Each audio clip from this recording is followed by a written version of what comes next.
Hello yours welcome back our channel. ఈరోజు అయితే మన ఛానల్లో ఒక మంచి విషయం మీతో షేర్ చేసుకోబోతున్నాను. అది ఏంటంటే నాకైతే యూట్యూబ్లోని మనం చేసిన జర్నీకి అయితే ఈరోజు ఒక మంచి ప్రతిఫలం అయితే వచ్చింది. అది ఏంటంటే మనకి గూగుల్ యాడ్సెన్స్ నుంచి ఐడెంటిటీ వెరిఫికేషన్ మెయిల్ అయితే వచ్చింది. ఇది నాకు వచ్చి 3 days బ్యాక్ వచ్చేసింది. కాకపోతే మీతో షేర్ చేసుకోవడానికి టైం దొరకలేదు నాకు. యాక్చువల్గా నేను హైదరాబాద్ వెళ్ళాను రీసెంట్గా. అక్కడ ఉన్నప్పుడే నాకు ఈ మెయిల్ అయితే వచ్చింది.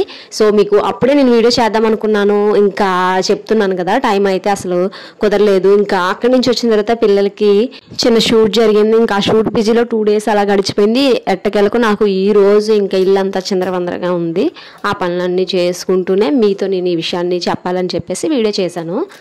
ఇప్పుడైతే మనకి గూగుల్ వెరిఫికేషన్ అనేది మాన్యువల్గా వచ్చింది. తర్వాత ఇంకా ఇమీడియట్గా వచ్చిందనమాట. అంటే మనకి మాన్యువల్గా అంటే మొత్తం మనం కార్డ్ అప్లై చేసుకోవడం అవన్నీ కూడాను. అలా కాకుండా మనం ఇంకా ఫేస్ రికగ్నైజ్ అదొకటి వచ్చింది. అది సింపుల్గా వెరిఫికేషన్ అనేది ఉంటుంది. కాకపోతే మన దగ్గర పాన్ కార్డ్ కానీ వాటర్ ఐడి కానీ ఉంటాయి కదా, సమ్ డాక్యుమెంట్స్, అవైతే మన దగ్గర ఉంటే కనుక వెంటనే అయిపోతుంది. నాది అలాగే అయిపోయింది. నేను హైదరాబాద్ నుంచి వచ్చేటప్పుడు ట్రైన్లో చేశాను వెరిఫికేషన్. అయితే నాది వెంటనే పూర్తి అయిపోయింది. ఇంకా మనకైతే గూగుల్ యాడ్సెన్స్ నుంచి పిన్ రావాలి. పిన్ కోసం అయితే వెయిట్ చేస్తున్నాను నేను. ఆ పిన్ అనేది అందరికీ ఒకే టైంలో రావాలని లేదు. వాళ్ళున్న ఏరియాని బట్టి పిన్ అనేది వస్తుందంట. ఒకరికి 2 weeks పడుతుంది, ఒకరికి 3 weeks పడుతుంది, ఒక్కొక్కరికి 3 months అలా కూడా పడుతుందంట. 15 daysలో వచ్చిన వాళ్ళు కూడా ఉన్నారు. సో మనకి ఎప్పుడు వస్తుంది అనేది ఇంకా నేను వెయిట్ చేస్తూ ఉన్నాను. ఇంకా ఆ పిన్ రాగానే మీకు ఆ వీడియో కూడా మీతో షేర్ చేసుకుంటాను. ప్రజెంట్ అయితే నేను ఇంకా ఈరోజు కొన్ని పనులు ఉన్నాయని చెప్పాను కదా, ఊరి నుంచి రాగానే చాలా పనులు, ఇల్లు అంతా కూడా ఇంకా చాలా అంటే చాలా చిరాగ్గా ఉంది. బట్టలు తుక్కోవడం, ఇంకా వంటగది శుభ్రం చేసుకోవడం అవన్నీ చేసి తర్వాత పిల్లల్ని అయితే ఇంకా డాన్స్ స్కూల్కి అయితే తీసుకెళ్ళడానికి బయలుదేరాం మేము. ఈలోపు ఇంకా మా అత్తయ్యకి సమ్ హెల్త్ ప్రాబ్లం వల్ల హాస్పిటల్కి చూపించడానికి తీసుకొచ్చాము. ఈ మధ్య నాకు మతిమరుపు చాలా ఎక్కువైంది. అది ఏంటంటే అవసరమైన విషయాలు మర్చిపోతున్నాను, అనవసరమైనవి మనకు బాగా గుర్తుంటాయి. అలాంటిది ఈ మధ్య ఇంకా ఎక్కువైపోయింది మతిమరుపు నాకు.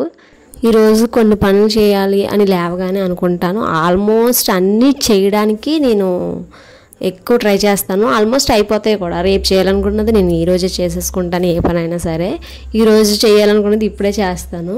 ఒక్కొక్కసారి ఏంటంటే లేజీగా అనిపిస్తుంది బాడీకి. ఇంకా అలాంటప్పుడు అస్సలు చెయ్యాలని అనిపించదు ఏ పని కూడాను. ఇంకా ఊరెళ్ళి వచ్చిన తర్వాత కొంచెం లేజీగా అనుకోవడానికి కూడా టైం అస్సలు లేదు. ఎందుకంటే ఊరి నుంచి రాగానే పిల్లలకి షూట్ అలా 2 days ఇంకా అలా అయిపోయింది. ఇంక ఈరోజు ఇంక లేజీగా ఉంటే పనులన్నీ కూడా రేపటికి మళ్ళీ స్కూల్కి పంపాలి పిల్లల్ని. అలాగే ఉంటాయని చెప్పేసి ఇంట్లో పనులన్నీ చకచకా చేసేసుకున్నాను నేను. ఇంక ఈరోజు ఈవినింగ్ అయితే ఇలా మేము బయటకు వెళ్ళాం పిల్లల పని మీద. అది కూడాను అదేంటన్నది మళ్ళీ మీకు నెక్స్ట్ వీడియోలో పోస్ట్ చేస్తాను. వీడియో నచ్చితే లైక్ చేయండి. ఫస్ట్ టైం మన ఛానల్ చూస్తున్న వాళ్ళు సబ్స్క్రైబ్ చేసుకోండి.